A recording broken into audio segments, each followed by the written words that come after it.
ஆன்மீக சொந்தங்கள் அனைவருக்கும் அன்பான மாலை வணக்கம். நாம் நம்மளுடைய சேனலில் தொடர்ந்து நிறைய சுவாரஸ்யமான ஆன்மீகம் சார்ந்த தகவல்களை தாங்க பார்த்துட்டு வந்துட்டு இருக்கோம். அதில் இன்றைக்கி என்ன பார்க்க போகிறீங்க அப்படின்னா, புதிதாக பிறந்து நடைபெற இருக்கக்கூடிய ஐப்பசி மாதம் எப்படி இருக்குது. பொதுவாக ஒரு சில நாட்களில் நமக்கு உருவாகக்கூடிய கிரக மாற்றங்கள் மூலமாக நிறைய மாற்றம் வாழ்க்கையிலையும் ஏற்படும். அதனால தான் ஒவ்வொரு மாதம் பிறக்கும் பொழுதும் எல்லாருக்குமே புதுவிதமான எதிர்பார்ப்புகளும் கூடவே பிறக்குது. ஸோ கடந்த மாதம் நடந்து முடிஞ்சிருச்சு, இனி வரையாவது நல்ல காலம் பிறக்குமா, இப்போ இந்த மாதமாவது நல்லது நடக்குமா அப்படின்னு எல்லாருமே எதிர்பார்க்கறது வழக்கம்தான். ஆனால் நம்ம எதிர்பார்க்கக்கூடிய எல்லா விஷயங்களும் நடக்குதா அப்படின்னா கண்டிப்பாக கிடையாது அப்படின்னு தான் சொல்லணும். இது எல்லாமே நடக்கணும் அப்படின்னா நம்மளுடைய கிரக சூழ்நிலைகள் சரியாக இருக்கணும். கிரகநிலைகள் சரியாக இல்லை அப்படின்னா கண்டிப்பாக எதுவுமே நடக்க போகிறது கிடையாது. இதை நம்ம எப்படி தெரிஞ்சுக்கலாம் அப்படின்னு பார்த்தீங்கன்னா, நம்மளுடைய ஜோதிடத்தினுடைய உதவியால் இந்த கிரகங்களுடைய செயல்பாடுகளை வைத்து ஜோதிடத்தின் மூலமாக கணக்கீடு செய்து ஒவ்வொரு ராசிக்காரர்களுடைய வாழ்க்கையிலும் நடக்கக்கூடிய விஷயங்களை நம்மளால் தெளிவாக தெரிஞ்சுக்க முடியும். அப்படிதாங்க இப்போ மீனராசி நேயர்களே உங்களுக்கு எப்படி இருக்குது அப்படின்றத பார்க்க போகிறீங்க. ஸோ வரக்கூடிய ஐப்பசி உங்களுக்கு எப்படி இருக்குது, என்னென்ன விஷயங்கள் நல்லதாக நடக்க போகுது, எதிலெல்லாம் நீங்கள் ஜாக்கிரதையாக இருக்கணும், முன்னெச்சரிக்கையாக எப்படிலாம் இருக்கலாம் அப்படின்றத பற்றின தெளிவான விளக்கத்தை தான் இந்த பதிவில் நீங்கள் பார்த்து தெரிஞ்சுக்க போகிறீங்க. கண்டிப்பாக இந்த வீடியோ உங்களுக்கு ரொம்ப பயனளிக்கக்கூடிய வகையில் இருக்கும்னு நினைக்கிறேன். ஸோ வீடியோ எங்கேயுமே ஸ்கிப் பண்ணிடாமல் முழுமையாக பார்த்து பயன்பெறுங்க. முதல்ல நம்ம சேனலை இன்னும் நீங்கள் பார்க்காம இருக்கீங்க, இப்போ தான் ஃபர்ஸ்ட் டைம் விசிட் பண்ணுறீங்க அப்படின்னா நம்ம சேனலை சப்ஸ்கிரைப் பண்ணிக்கோங்க. பக்கத்தில் இருக்கிற பெல் சிம்பளையும் மறக்காமல் கிளிக் பண்ணிக்கோங்க. அப்போ தான் நாங்கள் போடக்கூடிய வீடியோக்கள் எல்லாமே உங்களுக்கு நோட்டிஃபிகேஷனாக உடனுக்குடன் வந்தடையும். நீங்களும் பார்த்து பயன்பெறலாம். வாங்க வீடியோக்குள்ளே போகலாம். மீன ராசி, ராசி மண்டலத்தில் 12வதாக இருக்கக்கூடிய ராசி மீன ராசி. இந்த மீன ராசிக்காரங்க பார்த்திங்கன்னா பெரும்பாலும் எல்லா வகையிலையுமே ஒரு நல்ல குவாலிட்டியோடு இருக்கக்கூடியவங்க அப்படின்னு சொல்லலாம். பெருசாக இவங்கள்ட்ட தப்பு அப்படின்னு நம்ம எதுவுமே சொல்லவே முடியாது. ஒரு சில நேரங்களில் அவங்க செய்யக்கூடிய செயல்பாடுகள் மற்றவங்களுக்கு பிடிக்காமல் இருக்கலாம். அதை தாண்டி ரொம்பவே நல்ல ஒரு ராசி அப்படின்னு தான் சொல்லணும். இந்த மீன ராசிக்காரங்களுக்கு இப்போ வரக்கூடிய ஐப்பசியில் சுக்கிர ஆதித்ய யோகமானது ஏற்படுது இல்லையா, இந்த யோகம் உங்களுடைய வாழ்க்கையை ரொம்ப பிரகாசிக்க செய்யும் அப்படின்னு சொல்லலாம். ஸோ தீபாவளிக்கு அப்புறமாவே ஒரு ஒளிமயமானது தெரிய ஆரம்பிச்சிட்டும் உங்களுடைய வாழ்க்கையில் ஒரு பிரகாசமானது தெரியும். ஒரு லைஃப்பை நீங்கள் செட்டில் பண்ணிக்கக்கூடிய ஒரு நேரம்.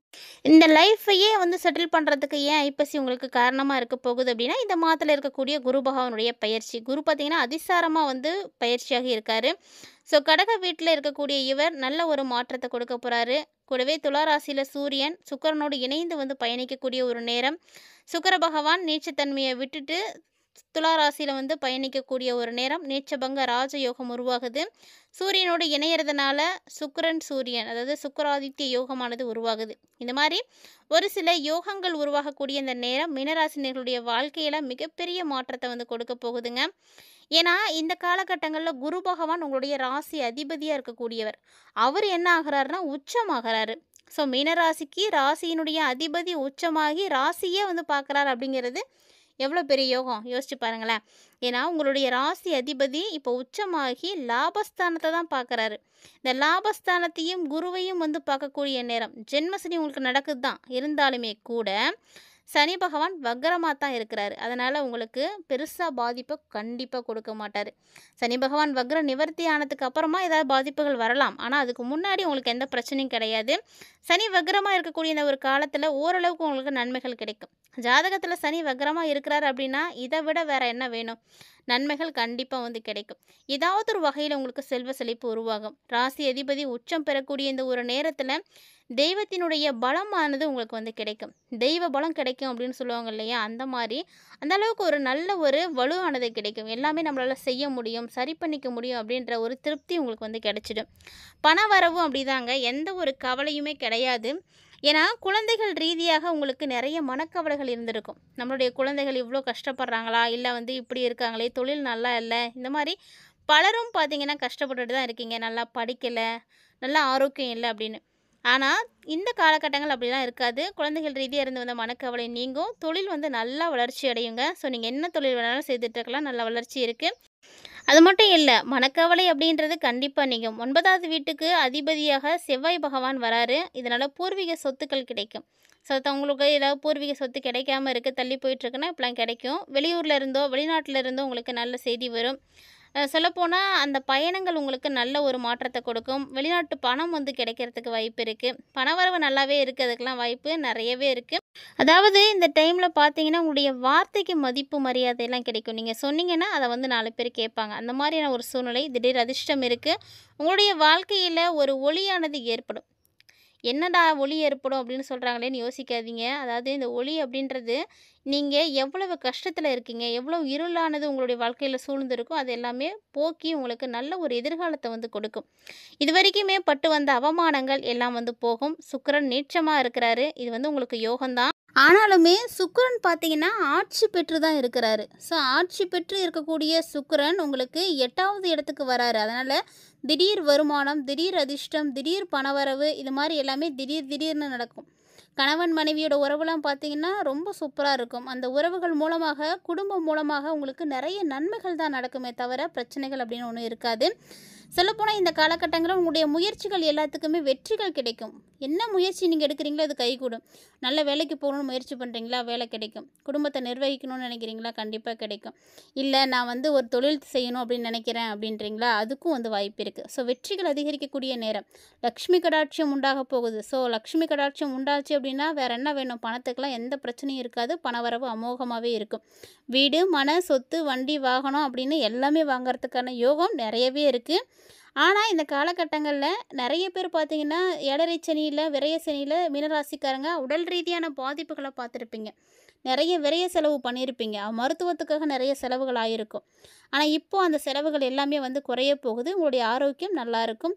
உங்களுடைய ஆரோக்கியமும் சரி, உங்களுடைய அம்மாவோட ஆரோக்கியமும் உங்கள் ஜாதகத்தின்படி பார்க்கையில் நல்லாவே இருக்குது. அவங்களுக்குலாம் எந்த பிரச்சனையும் இருக்காது. மனைவி, கணவன் இவங்களுக்கு இடையே மட்டும் பிரச்சனைகளானது அப்பப்போ வந்து போகலாம். ஆனாலுமே பெருசாகாது, சரியாக போகும். திருமணம் ஆகாமல் இருக்கக்கூடிய மீனராசிக்காரங்களாம் இந்த டைமில் முயற்சி பண்ணுங்கள். ஏன்னா திருமண வரன் கிடைக்கிறதுக்கான யோகமும் இருக்குது. திருமணத்தில் உங்களுக்கு நிறைய தடைகள் ஏற்பட்டுருக்கு. திருமணம் வந்து பேச்சுவார்த்தை வரைக்கும் வருது, ஆனால் அதுக்கப்புறம் அப்படியே நின்று போயிடுது அப்படின்னு நினைக்கக்கூடியவங்கலாம் இப்போ அந்த தடைகளை தாண்டி நீங்கள் முன்னேற்றம் அடைவீங்க. கண்டிப்பாக உங்களுக்கான இணையை நீங்கள் தேர்ந்தெடுக்கிறதுக்கான வாய்ப்புகள் நிறையவே இருக்குது. ஸோ ஒரு சில நேரங்களில் உங்களுக்கு நிறைய யோக அமைப்புகளானது இருக்குது. அந்த யோகங்கள் மூலமாக தான் உங்களுக்கு நிறைய பிரச்சனைகள் சரியாக போக போகுது. குறிப்பாக இல்லற வாழ்க்கை, ஒரு பார்ட்னர் இருக்காங்க அப்படின்னா அவங்க கூட ஒரு பிரச்சனை வருது. அது மாதிரி வரத்துக்கு காரணம் என்ன அப்படின்னு பார்த்தீங்கன்னா சரியான புரிதல் இல்லாமல் இருக்கிறது தான். நிறைய கருத்து வேறுபாடுகளானது வர்றது தான். ஏன்னா ஒருத்தங்களோட கருத்து இன்னொருத்தங்களோட ஒத்து போகலை அப்படின்னாவே கண்டிப்பாக அந்த இடத்துல பிரச்சனை தான் வரும். யாராவது ஒருத்தர் விட்டு கொடுத்து போயிட்டாங்க அப்படின்னா அங்கே பிரச்சனைகள் இல்லாமல் வந்து போகும். ஸோ இந்த டைமில் இந்த பார்ட்னர்களுக்கு இடையே இருக்கக்கூடிய கருத்து வேறுபாடுகள் எல்லாமே நீங்கி திரும்ப வந்து நீங்களாம் இணைந்து வாழ்கிறதுக்கான யோகம் இருக்குது. குரு பார்க்குறாரே, குரு பார்க்கின்ற இடமெல்லாமே வெளிச்சம் தானே, குரு பார்க்க கோடி நன்மை அப்படின்னு சும்மாவா சொன்னாங்க. அந்த குருவுடைய பார்வைக்கு அவ்வளவு பலம் இருக்குது. சூரியன் 8ல் இருக்கிறாருங்க. 16ஆம் தேதி தான் நீச்சமாகறாரு. ஸோ வேலையில் பிரச்சனை, அந்த இடத்துல பிரச்சனை அப்படின்றதெல்லாம் கண்டிப்பாக வரும். ஸோ வேலை செய்யக்கூடியவங்களாம் ரொம்ப ரொம்ப கவனமாக இருங்க. வேலை செய்யக்கூடிய இடத்துல நிறைய பாதிப்புகள் இருக்கலாம். சொல்லப்போனால் உங்களுக்கு வேலை இல்லாமல் கூட போகலாம், அதுக்கும் வாய்ப்பு இருக்குது. ஸோ இது எல்லாமே உங்களுடைய ராசியை பொறுத்து மட்டும்தான் நம்ம பார்த்துட்ருக்கோம். இன்னும் உங்கள் ராசிக்கு பார்த்தீங்கன்னா லக்கணம் இருக்குது, நட்சத்திரம் இருக்குது, தசாபுத்தி இருக்குது, பிறந்த இடம், நேரம், காலம் அப்படின்னு எக்கச்சக்கமான விஷயங்கள் இருக்குது. இதெல்லாம் பார்க்கும் பொழுது தான் ஒருவருடைய ஜனனகால ஜாதகத்தில் நம்ம முழுமையான பலன்களை வந்து தெரிஞ்சிக்க முடியும்.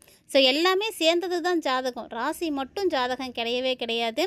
அதனால் இதில் வந்து பார்க்கக்கூடிய பலன்கள் எல்லாம் பொதுவான பலன்கள் தான். ராசியின் அடிப்படையில் இதெல்லாம் வந்து நடக்கலாம். ஆனால் இன்னும் உங்களுடைய சுயமான ஜாதகத்தை பார்க்கும் பொழுது தான் நிறைய விஷயங்கள் வந்து தெரிஞ்சுக்க முடியும். இன்கேஸ் நீங்கள் இந்த மாதிரி பார்க்கணும் அப்படின்னு விருப்பப்பட்டீங்கன்னா மறக்காமல் ஸ்க்ரீனில் தெரியக்கூடிய நம்பரை வந்து நீங்கள் காண்டாக்ட் பண்ணிக்கோங்க. நல்ல பலன்களை வந்து நீங்கள் தெரிஞ்சிக்க முடியும்.